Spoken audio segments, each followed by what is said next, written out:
Olá, a gente fala hoje sobre as favelas. Como melhorar a qualidade de vida de quem mora em condições habitacionais precárias. Você vai conhecer agora aquela que foi classificada pelo IBGE como a segunda maior favela brasileira.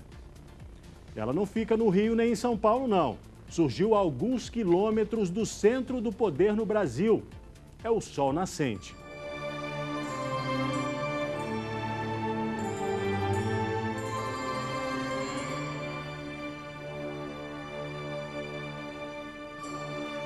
Este ideograma significa origem do Sol, mas também é como se escreve Japão no alfabeto nativo. É que o país era conhecido pelos antigos como a Terra do Sol Nascente, porque eles achavam que o sol nascia lá, né? O respeito ao cidadão, a preocupação com a coletividade e com a limpeza são algumas das virtudes nessa cultura, o que nem de longe pode se dizer de um outro sol nascente.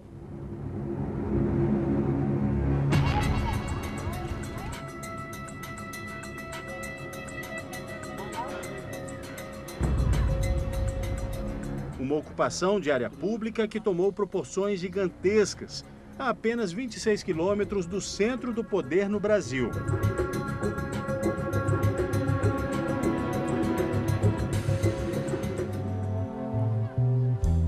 E mesmo assim, a Ana, que trabalha no lixão, que tem 2 filhas pequenas e não consegue pagar aluguel, ainda vive sem infraestrutura, sem saneamento básico, numa região onde muitas pessoas recebem do governo o boleto do IPTU para pagar. A esperança dela em uma vida melhor é divina. É complicado, né? Mas pra gente que não tem, né? Não ganha bem, assim, porque eu trabalho no lixo, né? A gente não ganha bem, tem que arriscar aí mesmo. E como é que arriscar aí mesmo? Tem emprego, né? E trabalha de autônomo, né? Vendendo, assim, as coisas. E é fé em Deus. Ana e milhares de pessoas vivem nessa área invadida. A ocupação irregular de terras faz parte da história do Distrito Federal. No caso do Sol Nascente, uns chegaram primeiro, outros foram trazidos por amigos e famílias, construíram barracos. A gente acredita que muitos dos nossos irmãos dos outros estados vêm para cá ainda iludidos com essa ideia do Eldorado, de que realmente aqui tudo é fácil, que vai se conseguir com a facilidade, que o governo vai beneficiar. Então, iludidos, a gente acredita que aqui há esse diferencial, por ser a capital do país, né? E se engana quem pensa que a invasão de áreas públicas é exclusiva das pessoas mais carentes. Isso também ocorre, por exemplo, em regiões nobres da capital federal.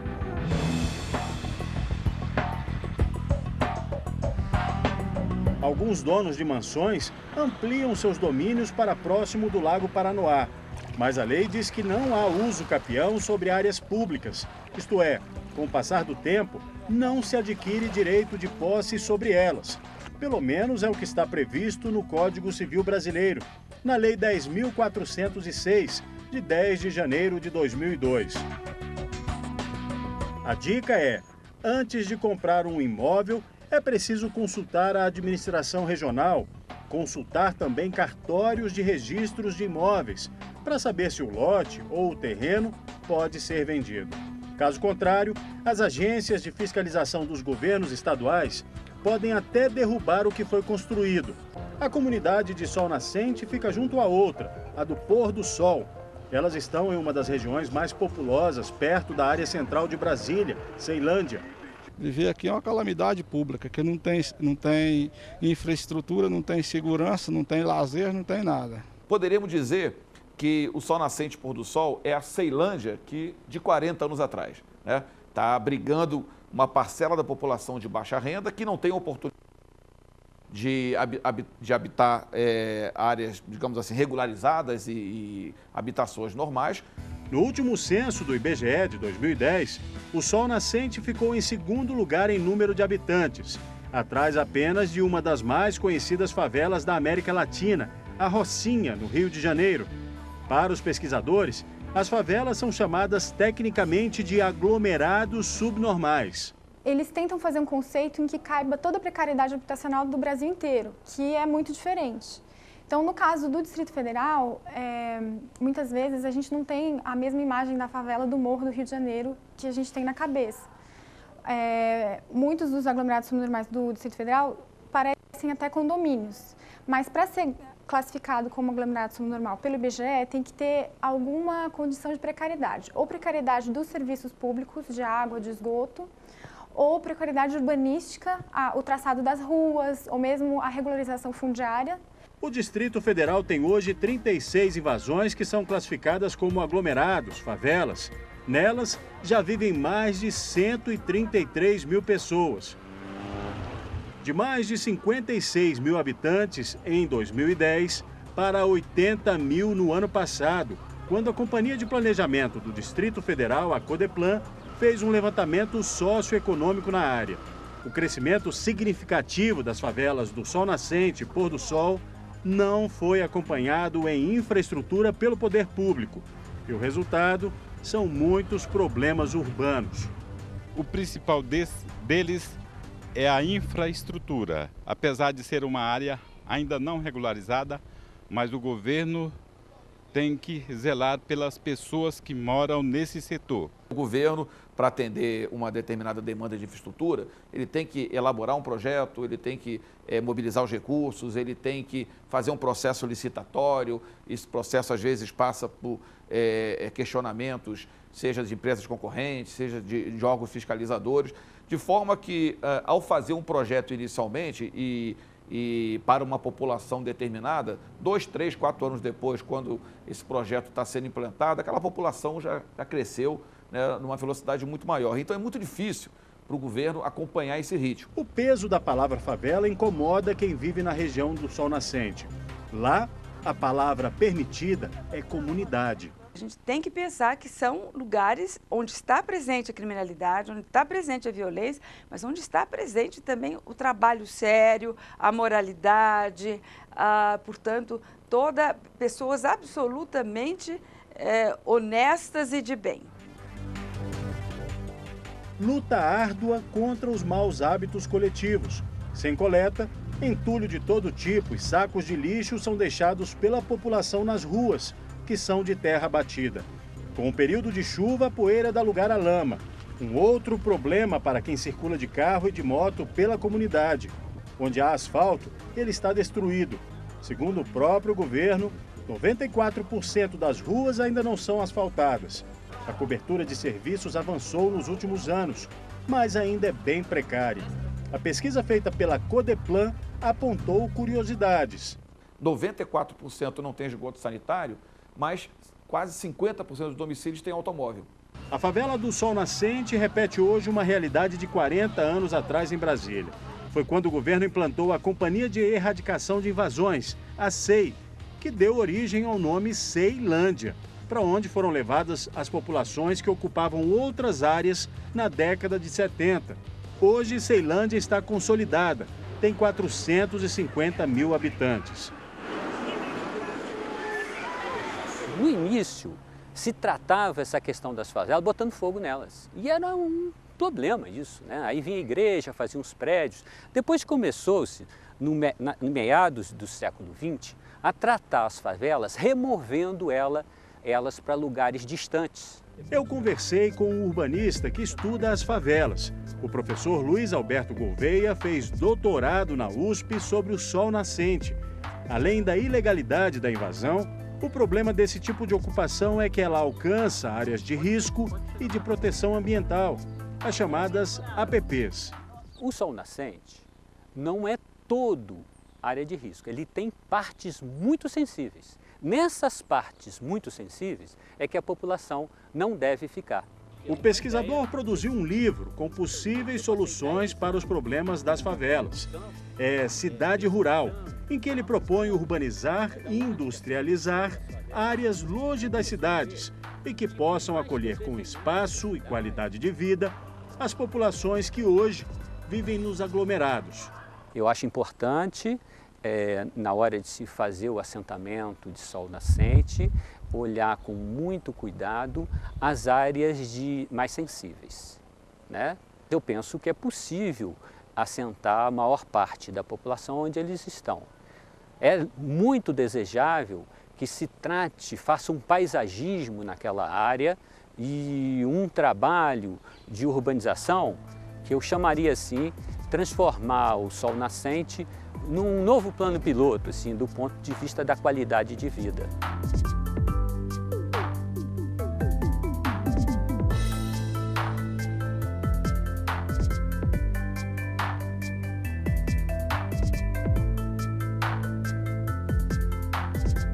Segurança nas ruas, violência quando a noite cai e a necessidade de poder de polícia.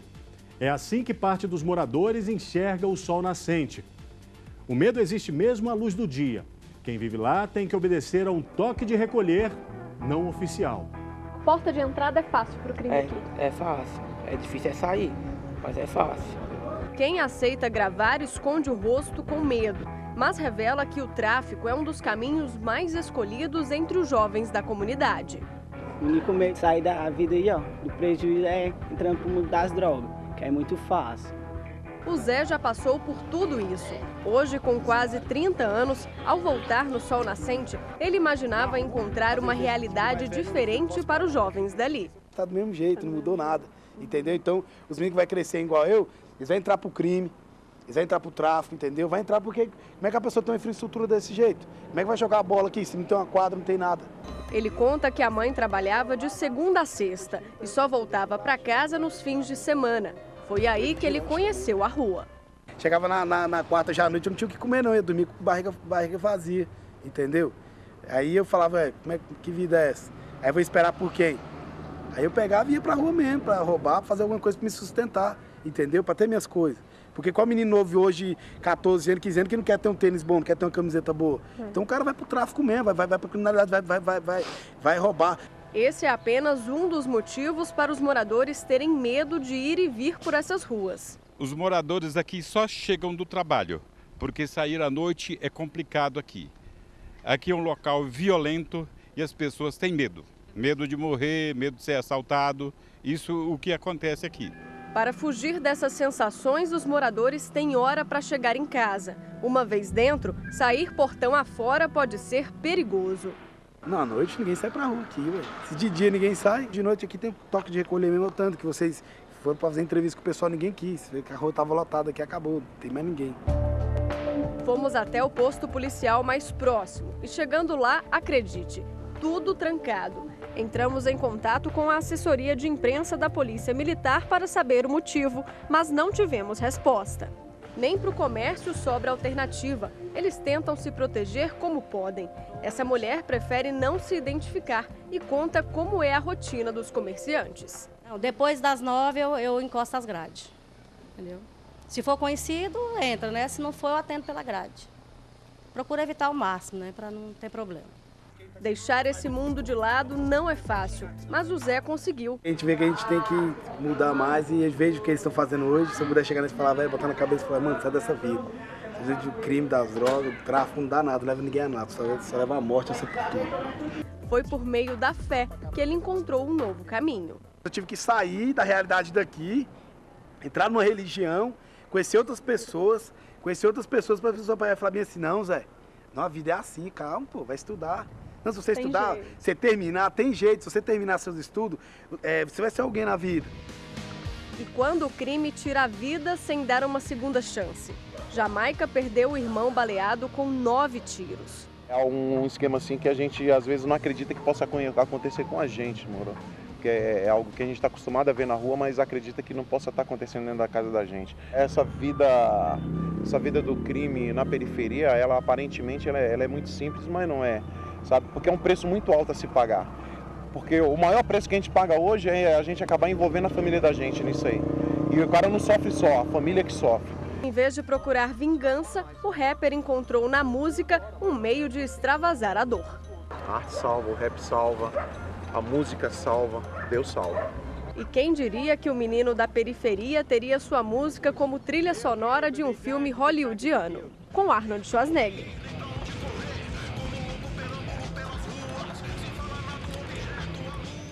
O crescimento das favelas é rápido demais para que o governo consiga acompanhar e atender a demanda dos moradores, seja por infraestrutura ou serviços. Mas nas comunidades existem aquelas pessoas especiais que doam o próprio tempo e mão de obra para dar uma vida melhor, mais digna aos mais carentes.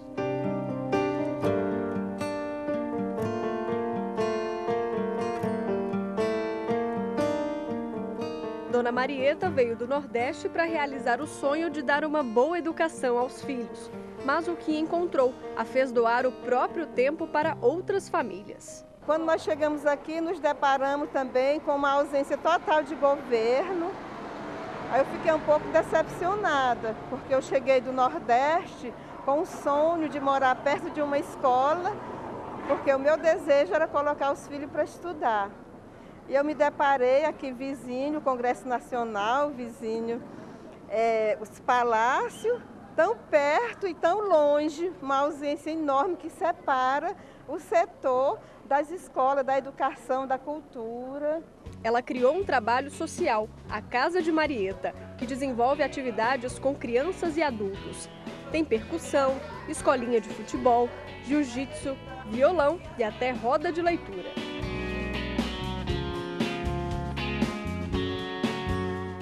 Eu conversei com as mães, as vizinhas, fizemos uma fichinha, um cadastro. Aí eu descobri que estava ali, naquele momento, ao redor da minha casa, do meu barraco, 62 alunos totalmente excluídos, sem oportunidade de estudar. Aí daí eu comecei uma luta com as mãezinhas reunidas na área da minha casa e comecei a juntar revistas, jornal, livros velhos, tudo que eu ia achando, ia catando, ia trazendo para a área da minha casa, para ensinar aquelas crianças a ler e escrever juntamente com os meus meninos.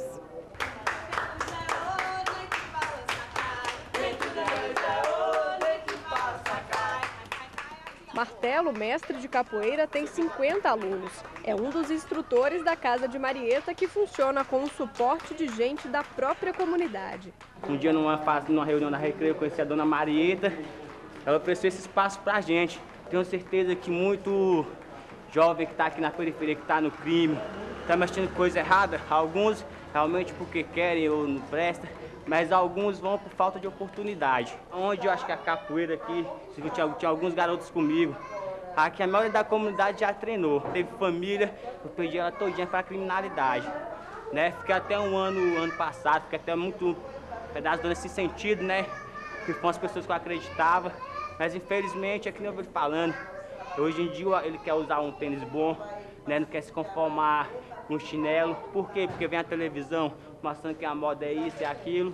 E eles também querem ter o mesmo poder aquisitivo de outros jovens. Acho que a gente está tendo muito problema, né? O governo tinha que olhar mais para o trabalho social. Acho que é uma forma de estar diminuindo a criminalidade. O mestre de capoeira diz qual é o pagamento que ele deseja pelo trabalho realizado. Quando eu vejo jovem recuperado, né, que nem eu tenho um aluno aqui que ele é professor, começou comigo, né, iniciante, hoje em dia ele é professor, né, então eu me sinto honrado porque eu falar aqui eu formei um professor da capoeira, onde ele hoje em dia, né, estuda, né, conseguimos um curso para através de conhecido dentro da UNB também, né, então que nem eu falo, a gente vai ajudando da forma que a gente consegue.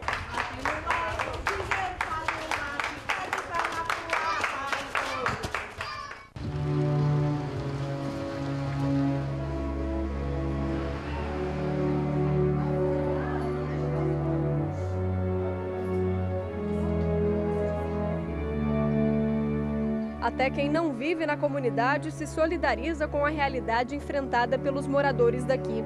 Essa instituição, sem fins lucrativos, oferece oficina para crianças e adultos. Tem reforço escolar. É uma comunidade que necessita de cursos de capacitação e principalmente de tirar um pouco dessa marca que tem da drogadição, da marginalização. Não importa a idade, a sala cabe todo mundo. As professoras são assistentes sociais e voluntárias que ajudam como podem. Hoje mesmo a gente está começando a tratar já o ECA, porque aqui ninguém conhecia o ECA.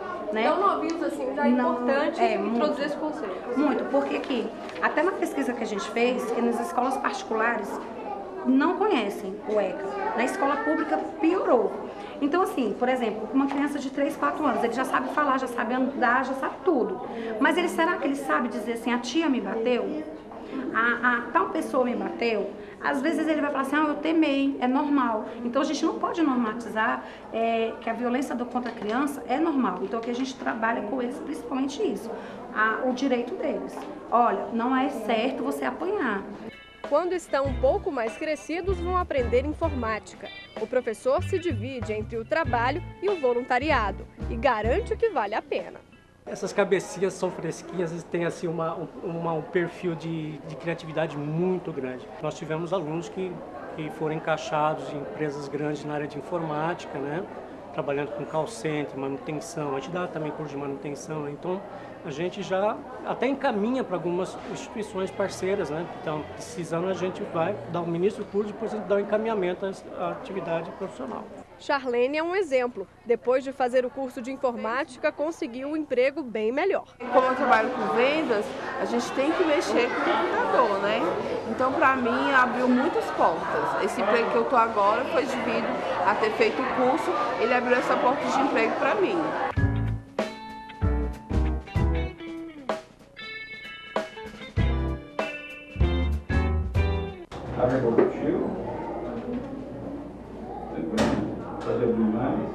Além de todas essas atividades, as crianças também têm assistência odontológica gratuita. São cerca de 40 que passam aqui pelas mãos do Dr. Pacheco todos os dias. Qual que é o maior problema dessa criançada? A incidência de cárie aqui é muito grande. Entendeu? Tem casos aqui que chega só raiz residual. Então, acho que devemos dar mais um cuidado especial às nossas crianças. Para fazer isso no consultório particular, qual que é a margem? 60 a 80 reais. Chega Muito até caro. 120, muito caro. Mãe, você teria condições de pagar esse valor? No momento, não. Como é que você vê esse trabalho aqui? É uma mão na roda? Ótimo. É uma mão na roda mesmo. Ótimo, né? Isso eu faço com muita gratidão, com muita vontade, entendeu? Eu acho que se todo brasileiro, não todo, alguns fizesse, fosse solidário, entendeu?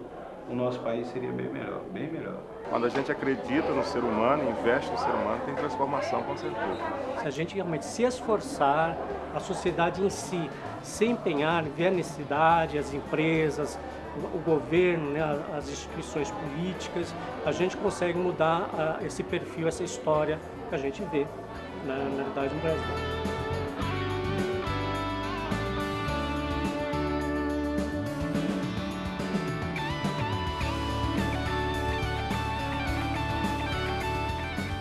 Acabou. Mas a gente já está preparando um novo programa que você vai assistir na semana que vem. Você pode participar conosco do Repórter Justiça com sugestões de reportagem. O nosso e-mail, anote aí, é repórter_justiça_stf.jus.br. Tchau!